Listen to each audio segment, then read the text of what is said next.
maior pecado de todos?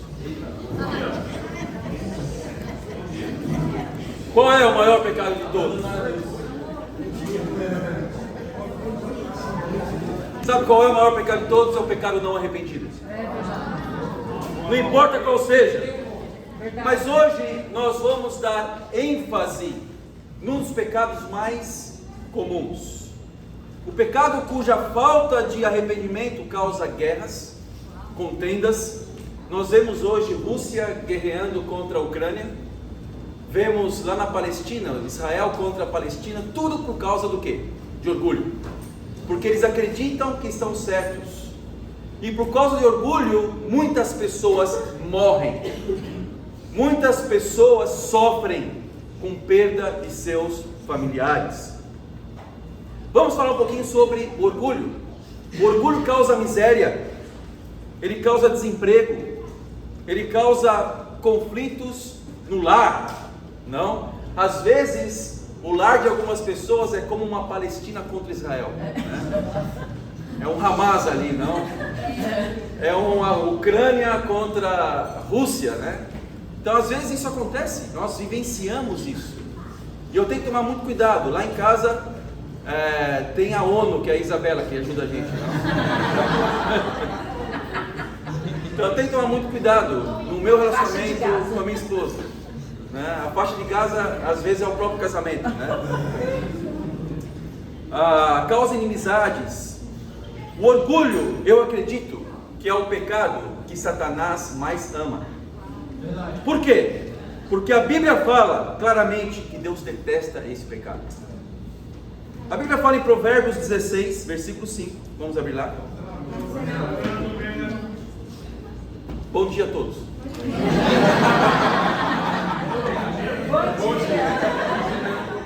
Vamos começar com uma oração, amém? Deus Pai, muito obrigado pelo seu amor, esteja conosco, anima-nos, Pai eterno, encoraja-nos, Deus, para que a sua vontade prevaleça sempre, acima da nossa própria vontade. Sim, Pai.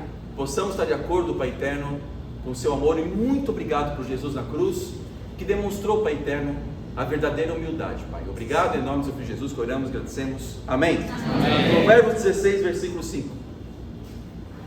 A Bíblia fala assim: o Senhor detesta os orgulhosos de coração, sem dúvida serão punidos. Satanás ama o que Deus detesta, e o que Deus ama, Satanás detesta. Por isso que eu acredito que o orgulho é o pecado que Satanás mais ama. Não só isso, a Bíblia também fala que existe uma forte oposição aos orgulhosos. Oposição de quem? Oposição de Deus. A Bíblia fala em Tiago, capítulo 4, versículo 6.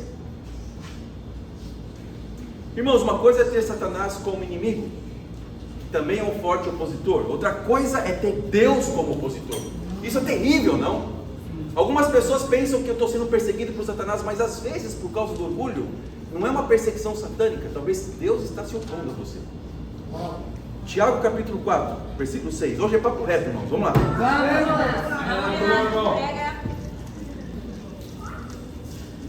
Mas Ele nos concede graça maior.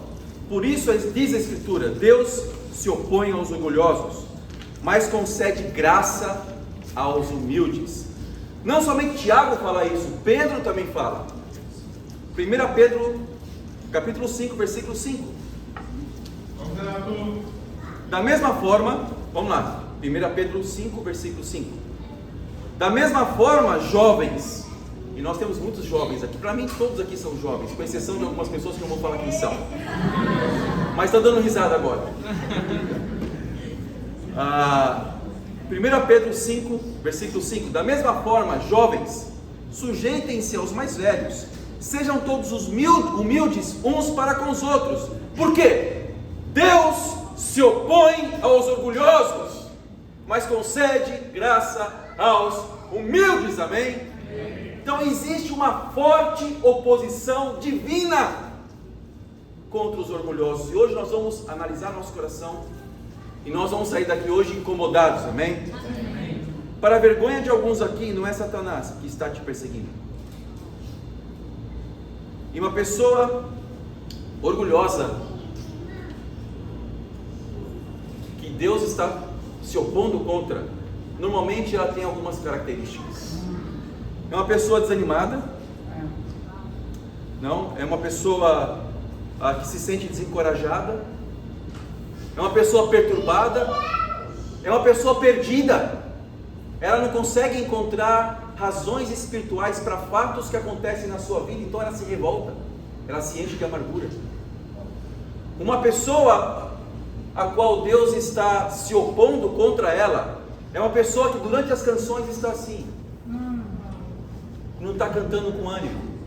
É uma pessoa que chega e se isola, fica sentado na cadeira e não faz convívio com ninguém, não dá o seu coração, não serve.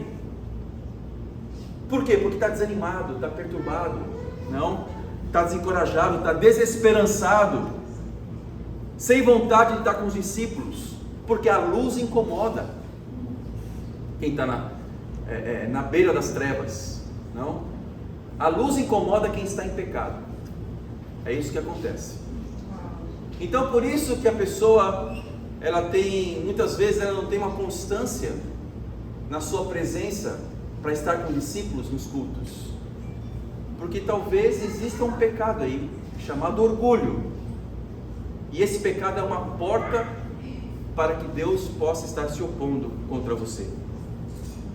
Mas o que acontece quando Deus se opõe a nós?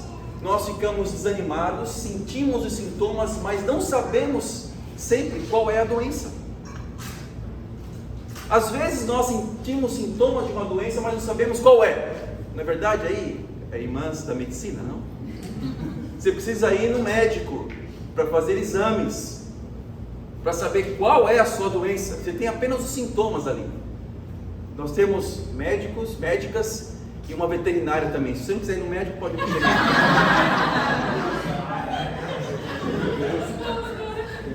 Mas acontece isso. Nós temos sintomas, precisamos ir, o que é? Eu estou sentindo febre, estou sentindo dor no quadril, eu estou sentindo, sei lá, indisposição estomacal, alguma coisa está acontecendo comigo. E o orgulhoso é assim, ele não sabe. A Bíblia fala sobre isso, é como uma pessoa que tem um colar e uma melancia pendurada nesse colar, um colar de melancia.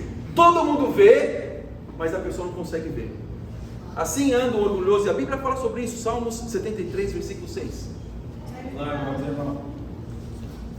Salmos 73, versículo 6.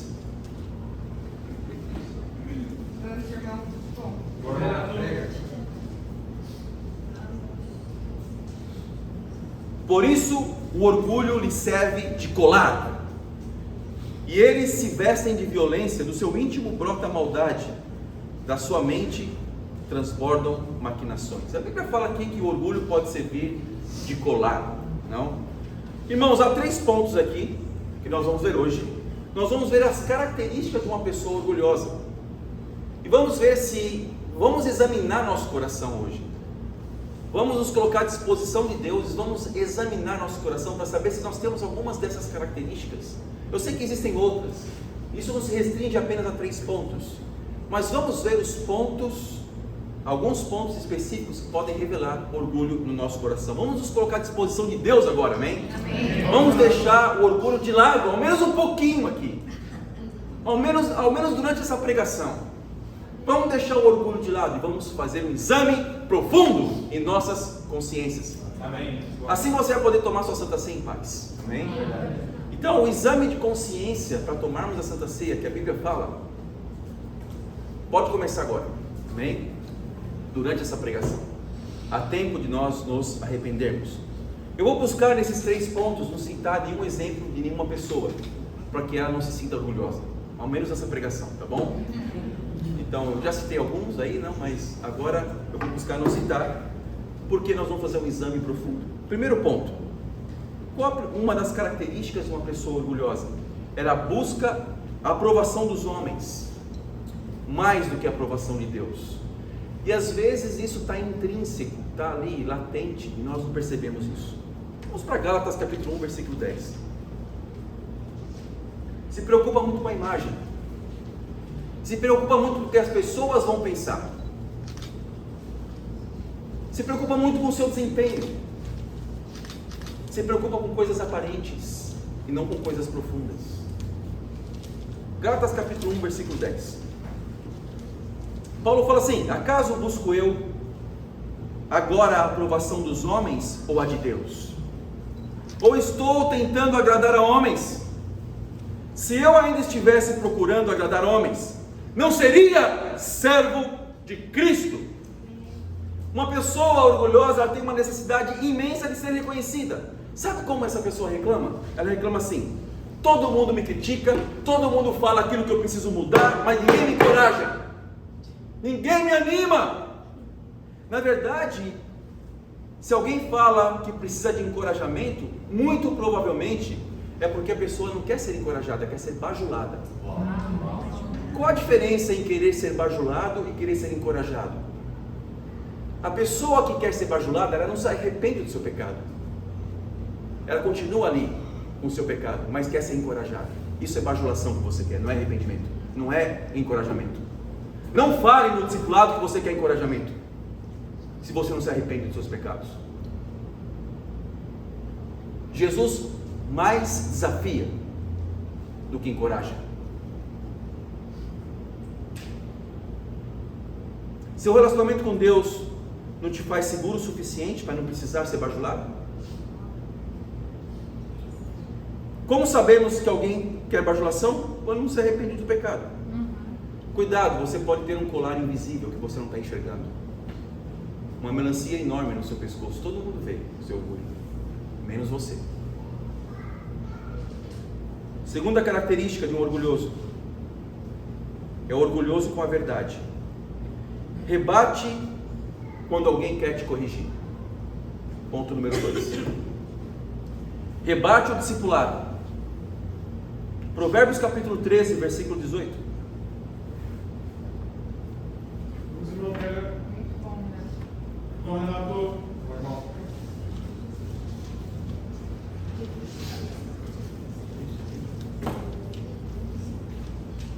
Quem despreza a disciplina cai na pobreza e na vergonha, mas quem acolhe a repreensão recebe tratamento honroso. Todos nós queremos receber tratamentos honrosos, queremos ser reconhecidos, mas o tratamento honroso, ele é proporcional à medida em que eu não desprezo a disciplina de Deus. Então muitas vezes a vida vai nos disciplinar, ou mesmo o discipulado, pessoas vão nos ajudar. Na verdade eu falei que não quero citar ninguém, não, mas dá vontade de citar algumas pessoas, no sentido negativo, porque o orgulho de alguns, aqui hoje, transparece. Por quê?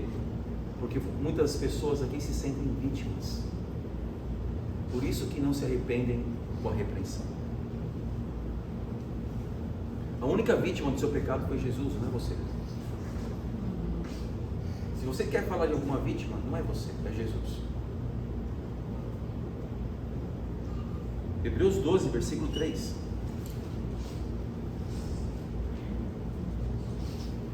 Pensem bem naquele que suportou tal oposição dos pecadores contra si mesmo, para que vocês não se cansem nem desanimem.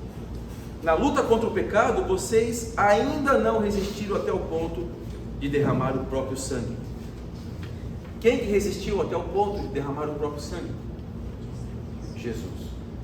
Então, eu falo isso, irmãos, com todo cuidado e com todo respeito a cada um de nós. Mas eu preciso exortar a igreja, amém? Nem toda pregação tem que ser engraçada.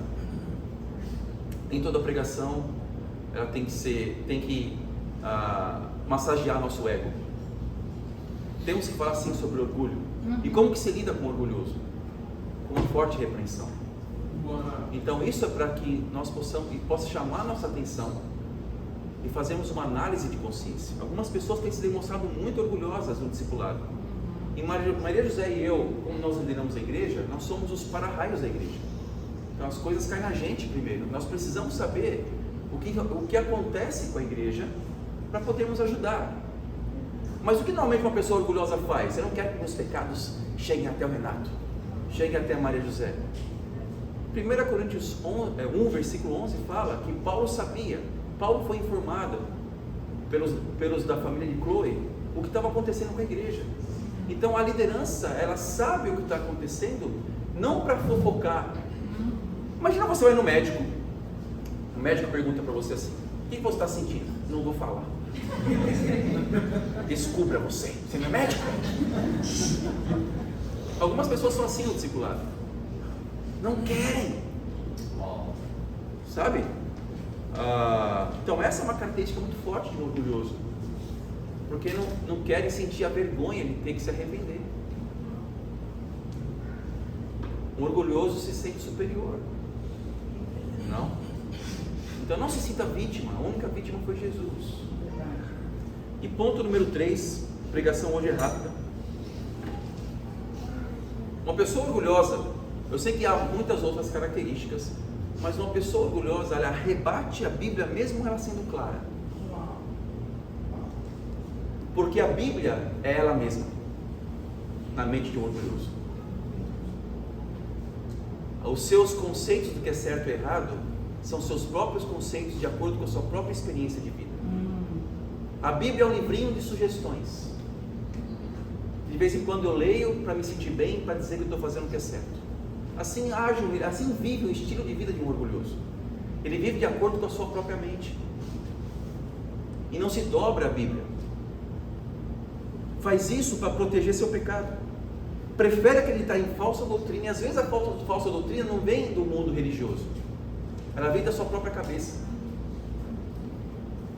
A pessoa cria sua própria falsa doutrina e sua própria imagem de Deus, e não deixa a Bíblia falar quem é Deus para você.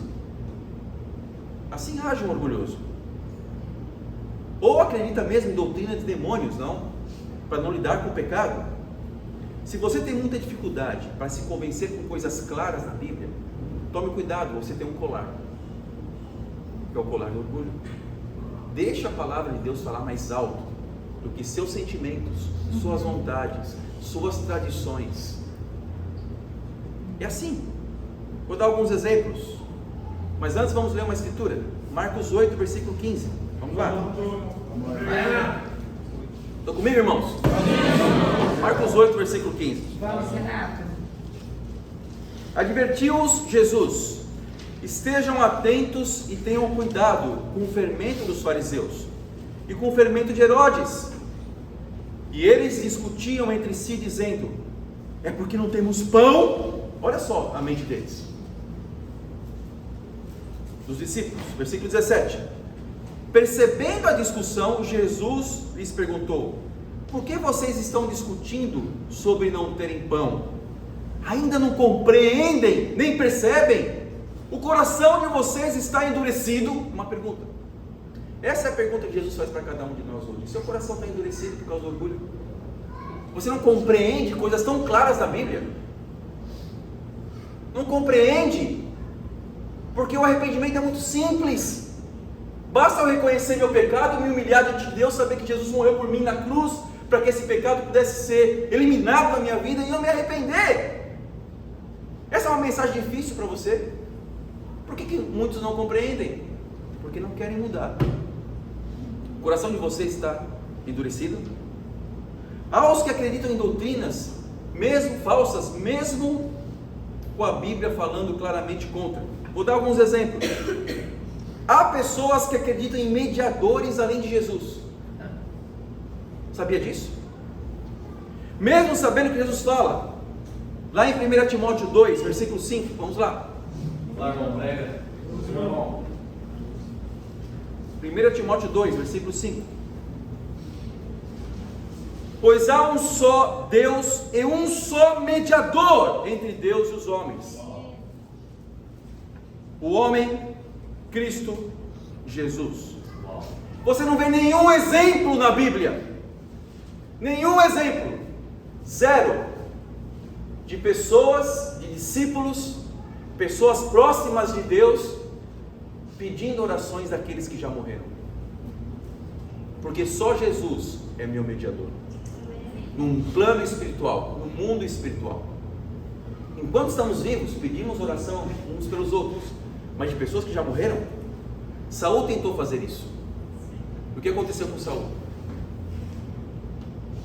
Ele morreu de forma trágica, e a Bíblia fala muito claro, se eu não me engano, em 1 Crônicas 13, versículo 10, ou 10, versículo 13, que ele morreu daquele jeito, de forma humilhante, porque ele preferiu consultar uma médium, em vez de consultar a Deus.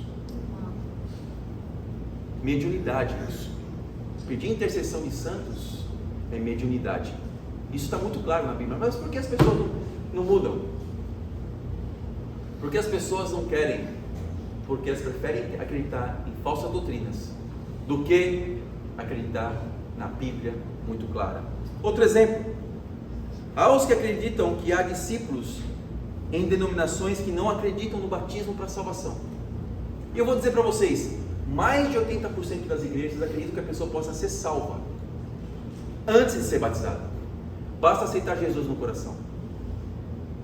E a Bíblia é muito clara quanto a isso. Mas eu tenho pena dessas pessoas. Mas a minha família veio no fundo assim. Mas eu tenho uma ligação emocional com essas pessoas. Mas não importa a minha ligação emocional, não importa a maioria, não importa se são 90% das igrejas assim. O que importa é o que a Bíblia fala. Amém. Mas é um orgulho tão grande que faz com que você tenha uma aparência de misericórdia. Eu preciso cuidar, eu preciso pensar naqueles... Não! A Bíblia é clara. Por que você acredita em falsa doutrina? Por quê? Você acredita ainda que existem pessoas lá? Não existem.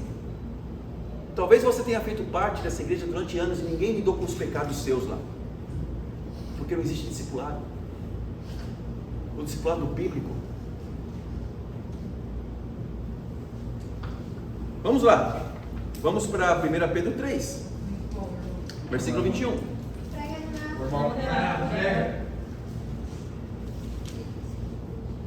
Talvez ninguém foi tão profundo com você nessa denominação religiosa durante anos, mas agora você acha que existem discípulos nesse lugar? Isso é mera conveniência religiosa para justificar a sua morneza. Talvez seja isso, a sua falta de compromisso. 1 Pedro 3, versículo 21. E isso é representado pelo batismo, que agora também salva vocês. Não a remoção da sujeira do corpo, mas o compromisso de uma boa consciência diante de Deus. Por que Jesus deixou o batismo? Para ser simplesmente um símbolo? Mas o que existe nessas igrejas é uma confusão. Olha, é um símbolo, é necessário ser batizado, e as pessoas batizam nessa igreja, mas não é para salvar. Então para que batizar, se não é para salvar? Qual o sentido então do batismo? A Bíblia fala que esse batismo salva vocês, e é muito clara a palavra de Deus. Amém? Amém. Sabe o que é isso? Orgulho religioso. Orgulho disfarçado de humildade. Esse é o pior orgulho que existe. Orgulho religioso, aquele que se disfarça de humildade.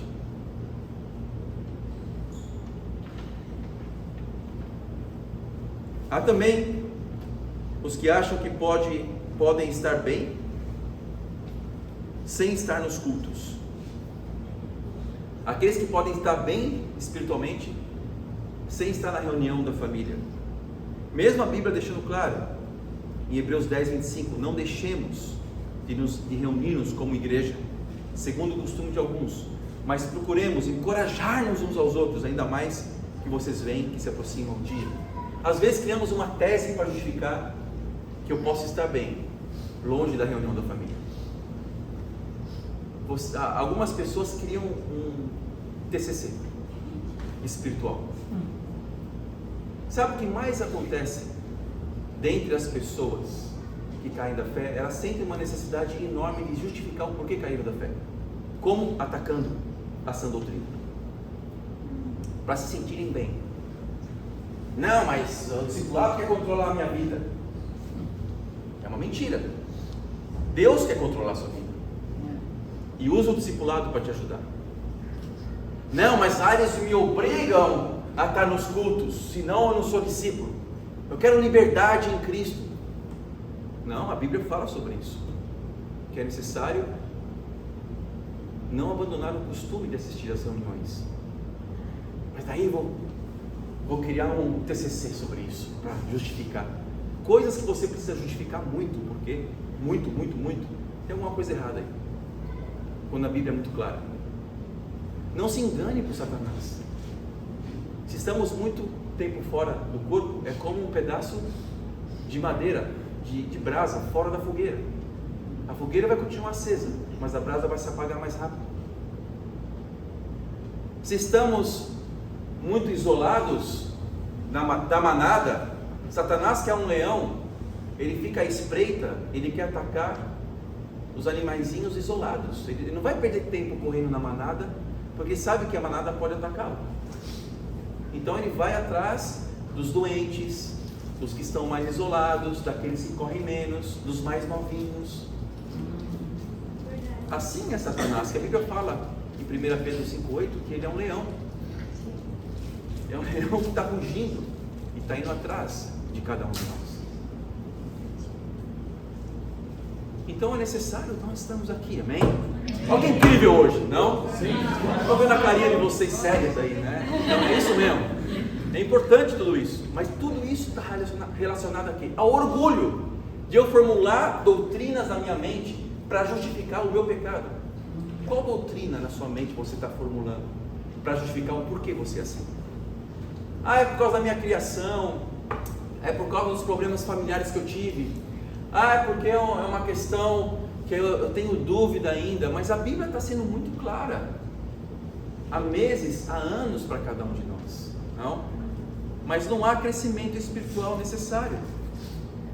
Sabe por que tudo isso? Porque talvez nosso coração esteja endurecido pelo orgulho. Quem tem um coração duro prefere fazer o mais fácil, não?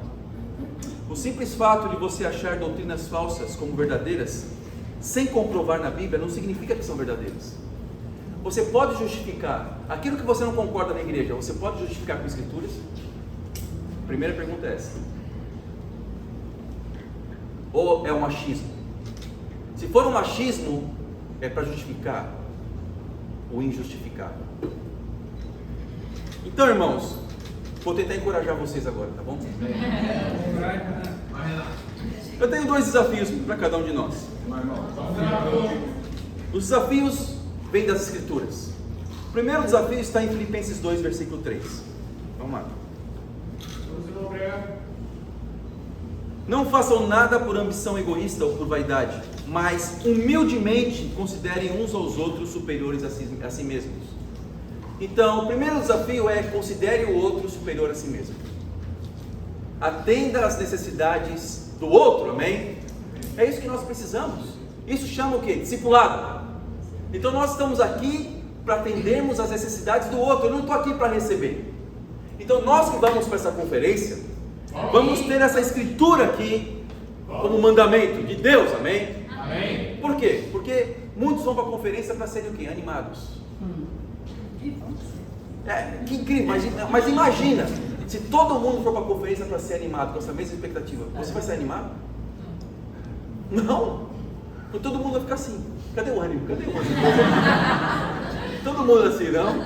Não. Se nós vamos para uma conferência lá em São Paulo, é para nós aquecermos o coração dos nossos irmãos, amém? Vá animado com os seus tempos com Deus, com as coisas que Deus tem feito na sua vida. Vá animado com a salvação que está acontecendo aqui no Rio de Janeiro, com boas notícias, amém? Vá para servir, não fique lá no corredor perdido assim, olhando para o celular para disfarçar, não. Faça convívio, interaja com as pessoas. Ontem eu estive numa festa do Havaí, que para mim foi terrível. Eu não gosto de festa. Todo mundo dançando, todo mundo alegre. Eu, Paulo Pedro e o Caio do lado, e o Mateus conversando, mas estavam lá, né, conversando, né? Daí eu falei para o Will colocar o "não se reprima do menudo". E foi incrível, gostei muito de ter ido embora depois. Mas eu estava lá, então vamos servir, amém? Vamos dar todo o nosso coração. É isso que é importante. Essa é uma boa conferência. Vá para servir. Mas eu não tenho tantas boas notícias assim. Você tem, investiga aí. Você tem boas notícias. Você está respirando? Não? Então essa já é uma boa notícia, né? Se você não estivesse respirando, aí você teria um problema.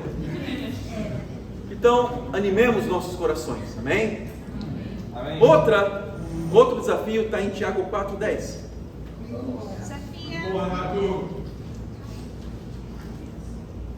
Humilhe-se diante do Senhor e Ele os exaltará. Tiago 4, versículo 10. Humilhe-se diante do Senhor e Ele os exaltará. Como é bom ser exaltado, não por homens, mas por Deus. É muito bom quando Deus valida a sua causa. É muito bom quando Deus deixa claro que você estava certo, mesmo passando por tantos sofrimentos. É muito bom quando eu estou sendo perseguido, não quando Deus está se opondo contra mim, mas quando eu estou sendo perseguido. Amém? É muito bom porque a nossa causa vai ser revelada um dia. É muito bom quando nós estamos nadando contra a correnteza, remando contra a maré. É muito bom. Por quê? Porque Deus vai nos exaltar um dia. Às vezes Deus nos exalta aqui no mundo mesmo. Não é que o Maria já estava certo? Eu fui teimoso. Isso não raramente acontece. Mas não é que é verdade? Não. É muito bom quando nós vemos Deus levantando os seus discípulos como luz para esse mundo. Amém. Mas Deus vai exaltar. Não há problema nenhum em ser exaltado. Deus vai exaltar, mas para isso tem um custo. Se humilhe diante de Deus. Arranque esse colar, jogue no lixo, enxergue esse colar. No discipulado, faça um exame de consciência. Agora mesmo, faça um exame de consciência. Abandone o orgulho. Amém? Humilhe-se perante Deus. Em conclusão, irmãos, Satanás ama o seu orgulho, mas Deus detesta. Deus se opõe a você quando você está orgulhoso. O orgulho é um colar invisível que pode estar no seu pescoço. Muitos enxergam, menos você. Não troque as palavras encorajamento por bajulação.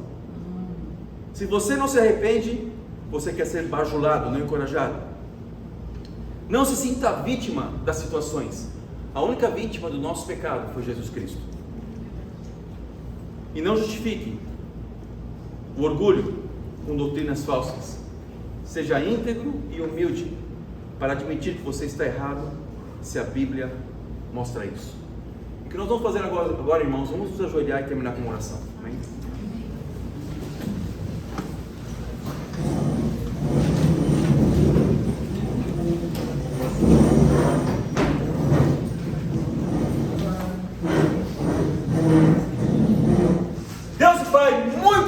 Pai eterno, por revelar o meu orgulho, por revelar a minha arrogância, Pai eterno, a minha teologia de doutrina falsa, Pai, tentando justificar o injustificável. Muito obrigado, Pai eterno, porque o Senhor tem tanta misericórdia de mim, Pai, tanta misericórdia da sua igreja, que mostra a sua palavra de forma tão clara, Pai eterno. Ajuda-nos, Pai, a nos submetermos ao Senhor. Ajuda-nos, Deus, a encorajarmos nossos irmãos, Deus, a estarmos felizes, alegres, pelo simples fato de respirarmos e termos a oportunidade de termos um relacionamento com o Senhor, Pai. Muito obrigado, Pai eterno. Tenha misericórdia de nós, Pai. Ajuda-nos, Pai eterno, a que nossa salvação seja conservada, Pai, pela nossa luta contra o pecado, porque o preço foi muito alto, o que Jesus fez por cada um de nós. Pai, arranque o orgulho da sua igreja, Pai. Extirpa esse mal de cada um de nós. Ajuda-nos, Pai eterno, a nos humilharmos e a dependermos do Senhor. Sim. Obrigado por tudo. Seja conosco agora, Pai. Encoraja nossos corações. Não queremos bajulação. Sim. Queremos encorajamento, porque queremos nos arrepender sempre, Pai. Obrigado por tudo. Seja conosco. Em nome de Jesus, oramos e agradecemos. Amém. Amém.